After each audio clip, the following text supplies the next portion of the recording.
Le sprinkler, meaning.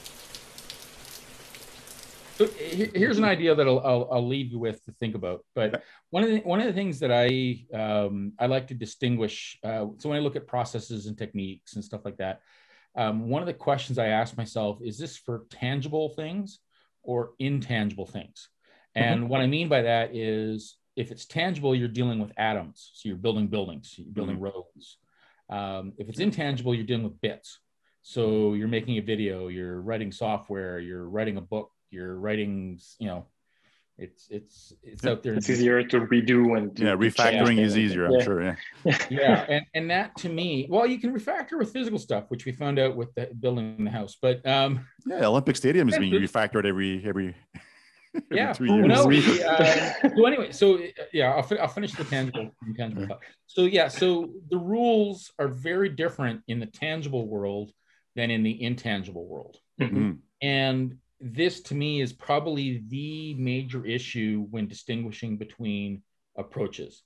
So I would not want to have an approach that is appropriate for intangible stuff like pure Scrum, try to build a building with that. Not going to work out so well. I would also be phenomenally reticent to use a process that works well for tangible, like building a bridge, and then applying it to the software world. And that was the fundamental problem with the waterfall stuff, right? So even the terminology is taken from the tangible realm. Yeah, exactly. Cahier des charges, I remember, in the term in French. It's all.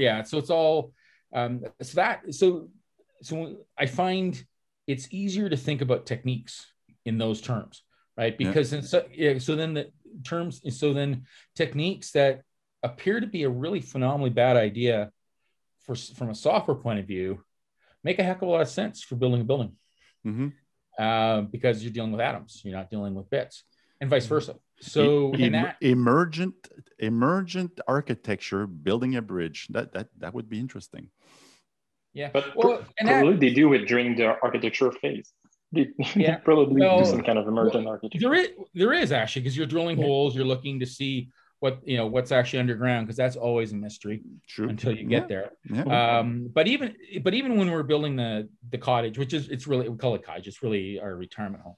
But it was interesting. So my wife is a landscape architect. We know architect, like some really good architects. So she's got an architecture background. I've got at least a software architecture background. But when I was a kid in school, I took drafting and because I didn't know what I wanted to be when I grew up, right? So and drafting is very interesting. But anyway, so I took draft. So I sort of had a clue, right? So I can read blueprints, so which blew her mind because she didn't expect that, right? So when we were in the architecture phase for the house, it was they would her and the architect would roll out blueprints, and then expecting to have to explain it to me. Oh, well, wait a minute, and so anyway, so we planned it all out. We, talked with experts and all that sort of stuff, right? So we really thought things through.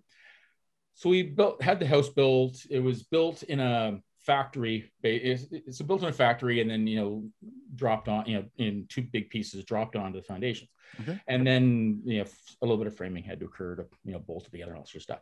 So basically, we thought everything through, right? Because it's one of those things, it's out in the middle of nowhere, right? So any changes is a really big decision. I can imagine. So anyway, so we had the house dropped on. We were in the basement. So the basement was 3 walls were cement because it was in the side of a hill, and then the front wall facing the lake was boards, right? Just the 2x4. So that present, and then the windows were framed in.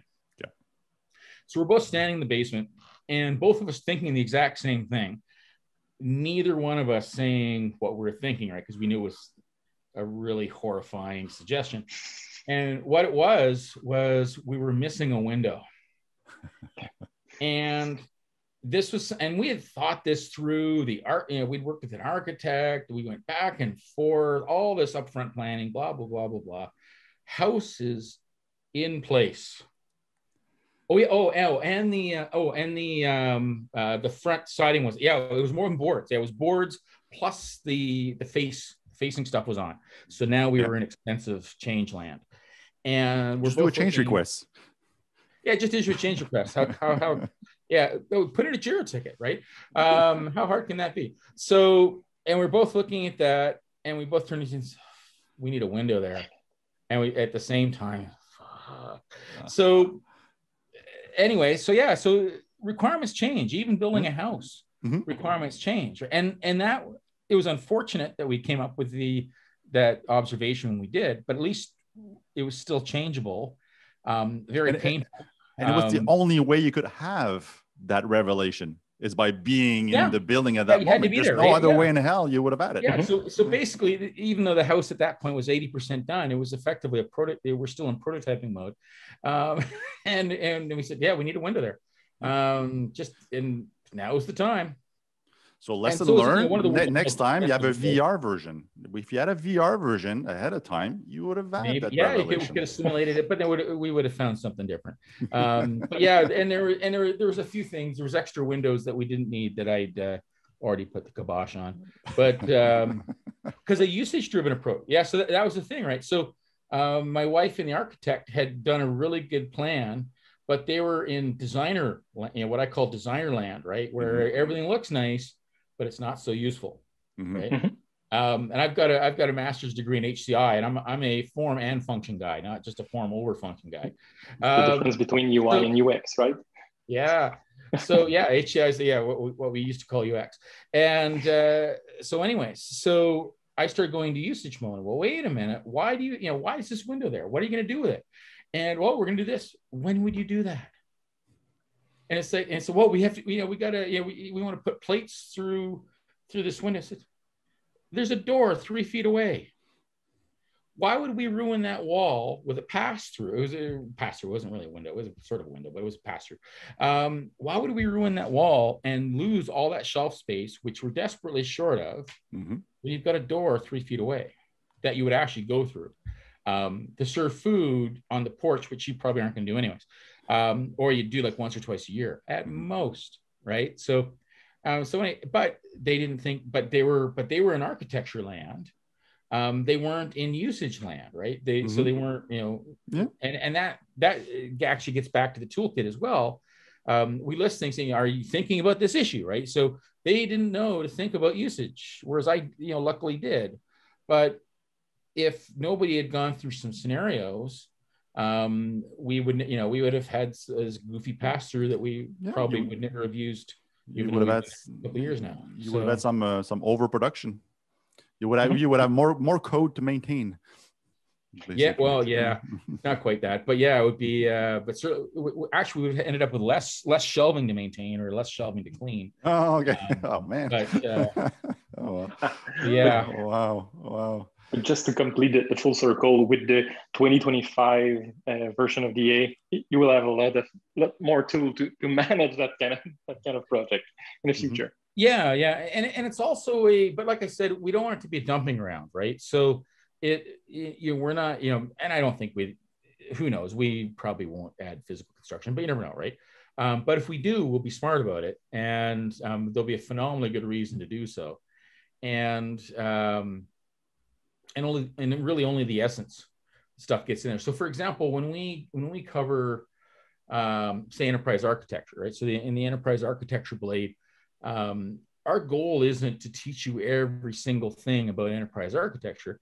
It's to give you an overview of enterprise architecture. First of all, let you know, hey, this EA stuff is real. You might want to learn about it. Here's the fundamentals, and here's where you go for more details. Because that's a really big topic, which we have absolutely no reason to repeat, because the ISA, for example, has done a phenomenally good job of covering that. But we point to their stuff and say, hey, you know what, here are the fundamental issues you need to know about, and if you want the great and gory details, go here. And that's exactly what we do. So say we added physical construction for whatever reason, that would be the approach. Here's the fundamental ideas. Here's how it fits in, and then go here for details.